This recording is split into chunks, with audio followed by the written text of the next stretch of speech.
Today on the Edgy Veg, I'm going to show you how to make a super easy loaf using mushrooms and nuts that'll keep you warm throughout the whole winter.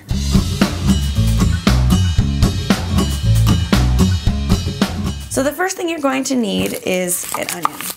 This is a very large onion, so we'll use about 1/4 of it. So you just want to roughly chop that. Just heat up about 1 tablespoon of coconut oil in a medium-sized saucepan over about medium heat. So now you just want to add your onions to your pot. So the next thing we're going to need is 3 cloves of garlic. Smash it with your knife and peel off the skin. And this will turn you into a garlic ninja. And then just roughly chop it. We're going to add that to the saucepan as well.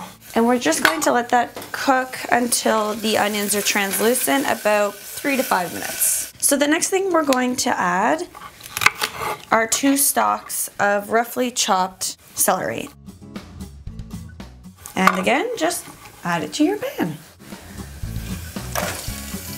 So we're gonna let that cook and just prepare the rest of the ingredients. So one of the main ingredients that we need are cashews. So I've added about 2 1/4 cups of cashews into my food processor, and I'm just gonna turn it on.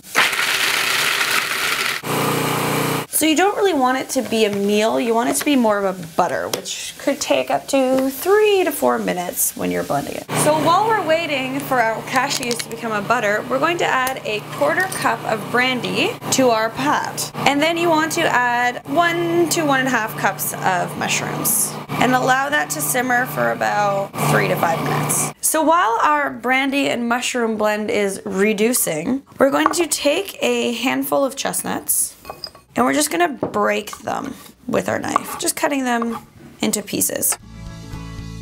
And then just add them back to your bowl. And wait for your mushrooms to be reduced. Zest and juice a full orange. So we're gonna do it with a cheese grater. And just zest the whole thing, but only until it's about that kind of yellow color. You don't want it to be white or else it's too bitter.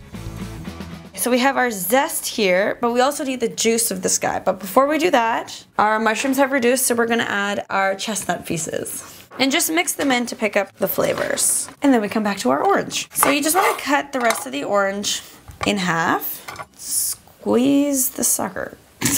And sometimes you'll spray yourself in the face. So now we're going to add our orange juice that we just squeezed.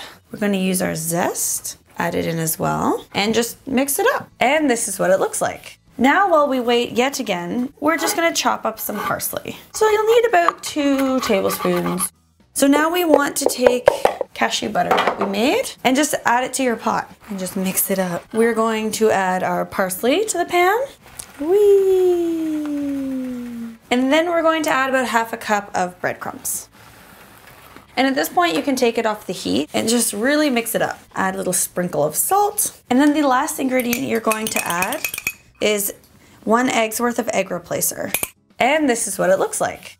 So there's a couple ways that you can grease your pan. Today I'm gonna use my hands and coconut oil. So you want to preheat your oven to 350. And while that's preheating, you can add your mixture to your loaf pan. Just pat it down. So we're just gonna put this guy into the oven for about 45 minutes. Checking on it a couple times just to make sure it's not burning. So there you have it. A beautiful dish that can sit beside your vegetables in your kale salad. But I wanna know what your favorite meat alternative is. Do you go for something like tempeh or seitan or tofu? Or do you make something yourself, like a meatloaf? Let me know in the comments below. If you like meat without the meat, subscribe to the Edgy Veg because she's blonde and awesome and dances really cool and her food does not drool.